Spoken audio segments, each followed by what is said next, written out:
All right, everybody, we have the E4 member, Opal.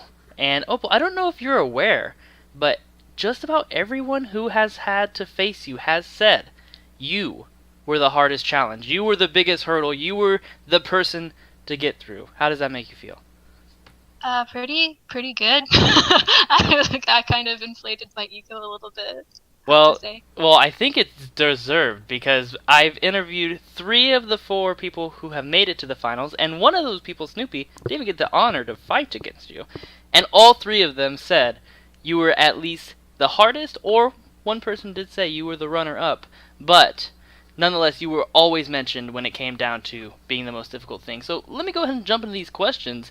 Now that the event is completely over, you can say goodbye to all the challengers. You've lived your honor as an E4 member. How are you feeling now that it's all said and done?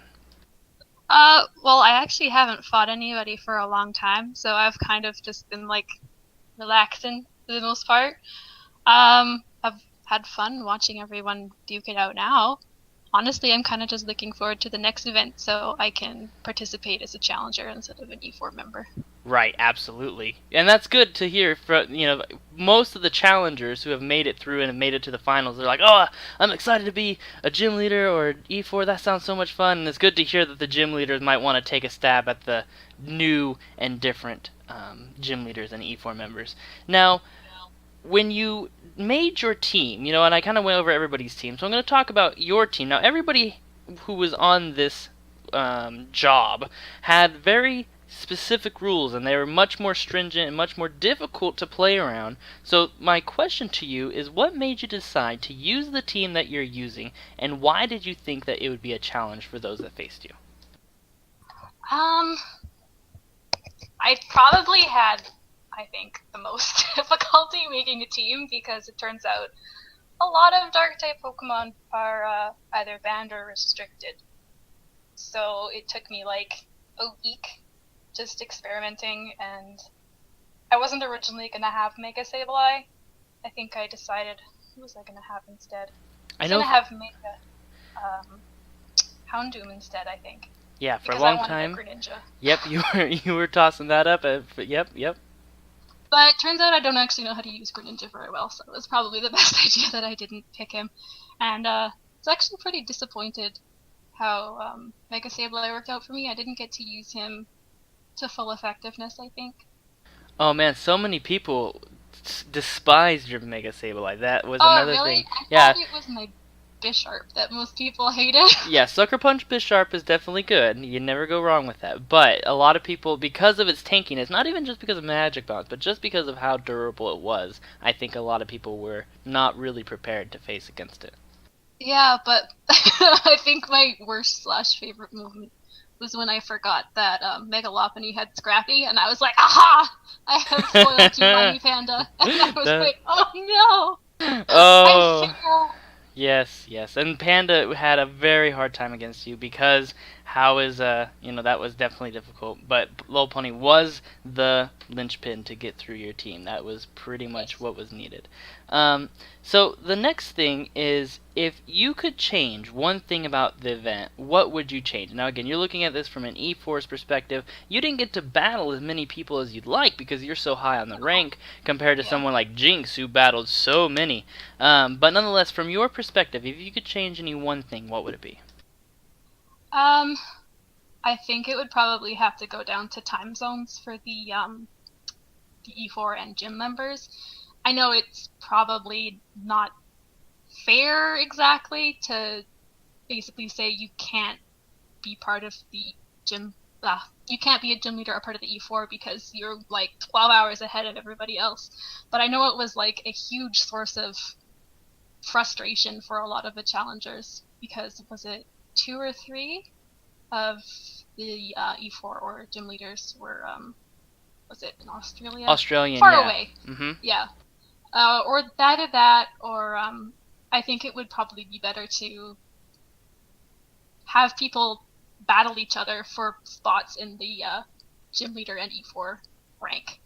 Well, one thing that a lot of people, one of the biggest things that was mentioned from the victors so far is just saying that there was a large gap in challenge level. There were some like you who were very, very hard to defeat, and then there are others that were much, much more much, much easier, and they felt that, oh, if I can get through these couple of really hard roadblocks, it's piece of cake. And they felt Yeah, that that's how I felt too. it would be better if there was a little bit more balance. And now, after doing the event myself and knowing a little bit better how I can go through a quote-unquote interview process to be a E4 gym leader, I'm going to be able to fix that a little bit better. But yeah, nonetheless, I think with your comment about the time zones, as you know, I think it's one of those things where you just have to look at what's better for the whole of the community that's going to be participating. Yes, if you are in a kind of harder to play in time zone, for most people it might be better for you to be a challenger rather than a gym leader, because those people need to have the best availability, basically.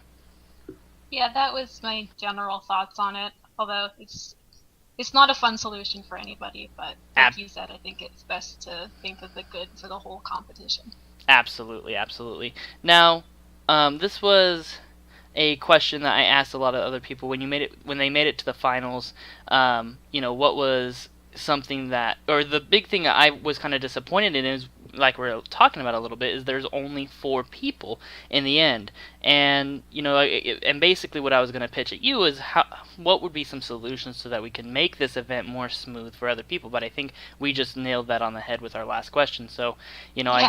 I don't think we need to go too deep into that. But the next one is a pretty exciting question. So I am planning to do this again. I hope you had fun with it, and I hope everybody else who participated had a great time.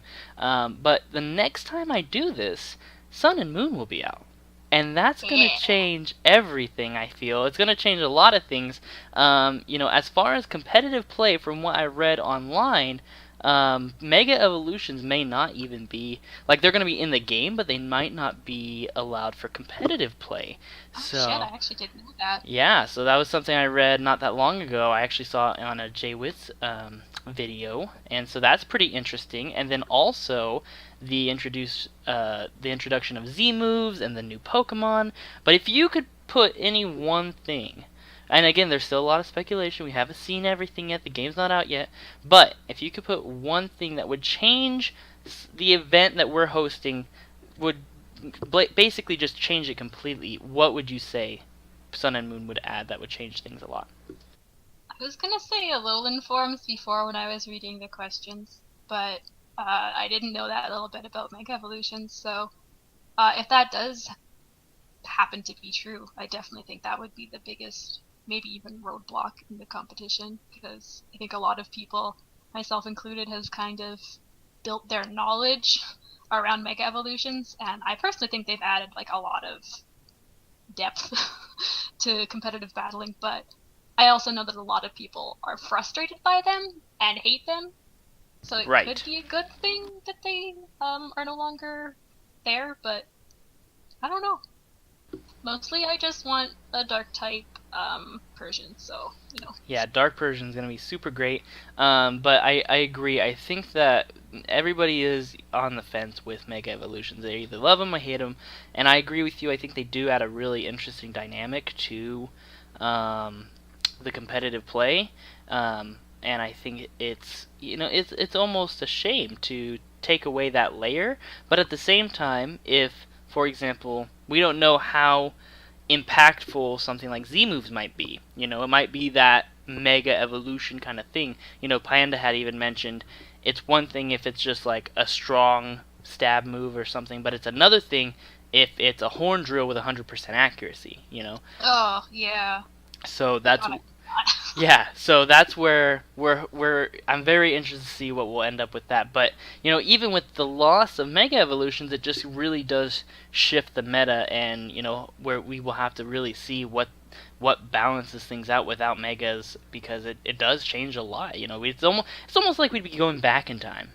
Yeah, well, it makes more sense to me to continue having Mega Evolutions in competitive battling, but not allowing Z moves. Because Z moves seem kind of like a ridiculous, fun in-game thing, Sure. rather than something that would be useful in competitive gaming. Like the Snorlax move, can you imagine having to deal Panda. with that in the Oh, middle of a game? oh, Panda wants that so bad. Panda is It's pretty dying. great. Yeah, it's pretty great. Yes, I agree. But and again, maybe that is just speculation. That's just what I read. And again, the game's not out yet. We don't know 100% until. But Jaywiz is pretty darn involved in the community, so we'll have to wait and see. I would love it if Mega Evolutions did stick around, but that has yet to be seen. So now the next part kind of talks about Mega Evolutions, but and again we'll go back and forth on this, see what happens. But one of the most difficult things about this event was the ban and restricted list for both players and gym leaders, and I know you had this the worst, being the dark type.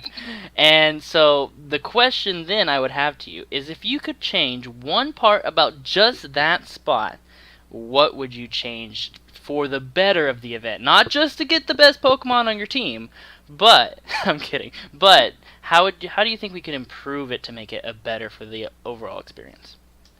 Um, well, the first thing that comes to mind, this didn't affect me so much because, I mean, as far as I can remember, I'm going to be honest, it's been a long time since I looked at competitive battling. But as far as I remember, there's no legendaries, dark type legendaries that aren't Ubers, but a lot of, quote, legendary Pokemon aren't actually Uber tier, but they were banned anyway. When I was thinking of making a water type team, I was looking at Manaphy, and Manaphy's OU, but it's banned anyway. I understand it's easiest, especially for the first time we're doing this competition, just to be like, okay, no legendaries allowed, especially from like a role playing standpoint, because we're all big role player nerds.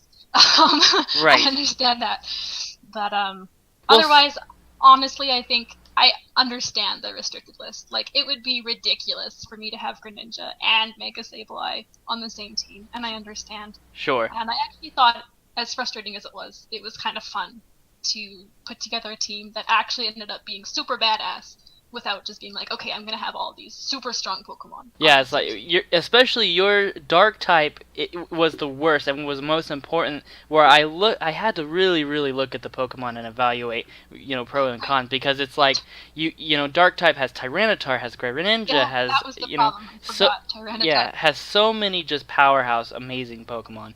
And one of the things that a couple of the players mentioned was, one person said that they loved it exactly how it was. It was perfect. It allows. The big reason I did it the way I did it, just to give more insight, is it allows for people to play Showdown that's not just another OU game. It allows for you to have a couple spicy meatballs in your team, and while having to factor in those, but not some of the overly uber tier like Mega Rayquaza or things like that, it also allows you to be more flexible in taking maybe some underused or there were some choices in the finals, like Jellicent, for example, with Ixidor and then Limey's almost entire team, that made it just because they were fringe. No one was expecting to see those. So I think that it was a big thing that helped a lot, and it was very interesting seeing some people make some non-cookie cutter teams, which was the ultimate goal for me. And there were some legendaries that did squeak through, like the birds. I know Gwazi had Moltres on his team. Some of the like UU and under legendaries, I was like, okay, that's fine. If you want that, that's okay. But for the most part, legendaries, I wanted them to either be a really niche Pokemon that you wanted because it was fit your style or fit a really specific role. I didn't want people just pick it because it had 600 stats. That was the big thing I was afraid of. So. Just one more thing is that one thing I did really love about the restricted list is that it basically made me pick Mandibuzz, and I was like, I hate this Pokemon. It's hideous. I hate it. But now, and she was awesome. Mandibuzz, she's like my new favorite. So tanky. That Mandibuzz is so wonderful, and that's exactly right. Especially, I bet for a lot of the E4 and gym leaders, but even for the competitors. it made them say, "Oh, well, I don't get to use Thunderous. Well, what am I gonna do now? Okay, Yeah. if I pick Gliscor, I can't use Skarmory too. Well, now what do I do? So it made people really have to juggle things up a bit, and that's what I wanted this event to be. I wanted it to be fun, unique, and different, and I'm glad that you got to see some of that from Yeah, your perspective too. I think you really succeeded on that front, and honestly, other than the blanket legendary thing, which apparently I was wrong about anyway, I wouldn't really change much. Cool, great. So now, not to play favorites, but first let me ask a little pre-question. Now, Okay. of all of the competitors that you had to face against, which were only 3, were there any of them that you felt like, man, that was rough? Um, Ixodor swept me, but I was feeling super not good that day, Uh huh. so I'm not gonna quite say that it was the hardest. Sure. I'm gonna be a wiener, but I had Maxim was those were some legit battles. I was not sure which way it was gonna go, and it was pretty great. So. Yeah, it was pretty much the same for me. The only person that only really stumbled against me was Panda, but when you have Blaziken and Lucario on your team against a normal type, it's going to be kind of rough. But everyone else pretty much, either swept me or realize and recognize, oh, this is a threatening battle. This can end quickly. I need to be, my whole team's kind of agenda was to basically punish stall. That was my main objective. And if you try to set up for too long and you let me Swords Dance once or you let me Dragon Dance once with Solomon's and then start Moxieing, you're in trouble. So it was good to see that these players, because a lot of the teams coming up, we had the Rock Gym, we had a Steel Gym, even the Water E4 was really bulky. You were bulky with Mandibuzz and Sleebly. We had a lot of bulk that people had to get through. The Pokemon meta has become very bulky. It's a lot of tanky hits. And so, my kind of strategy was to, if you over-prepared to take on bulk, then you'd probably have a hard time against hyper-aggression. So that's what I went with. Yeah. I think it must have been, and this is why I'm kind of looking forward to it. I think it must have been difficult and really exciting to try and put together a team to challenge everybody. Yes, that was, yep. Succeed. Yeah, and that was definitely it. Now, again, not to play favorites, but we have only 3 left. Panda fought valiantly. It was a wonderful match. I highly recommend, now that you're off work, to go check them out. They were wonderful battles, but Panda has been eliminated, and now we're waiting for Maxim and Snoopy to battle off to meet Ixidor in the grand finals. So now the question is, if you had to bet $1, who would you put it on? Well, Maxim is pretty awesome, but Snoopy's new, and I keep wanting to say she, but I think Snoopy's he, male? yeah, male. Okay, Yeah. he's kick ass.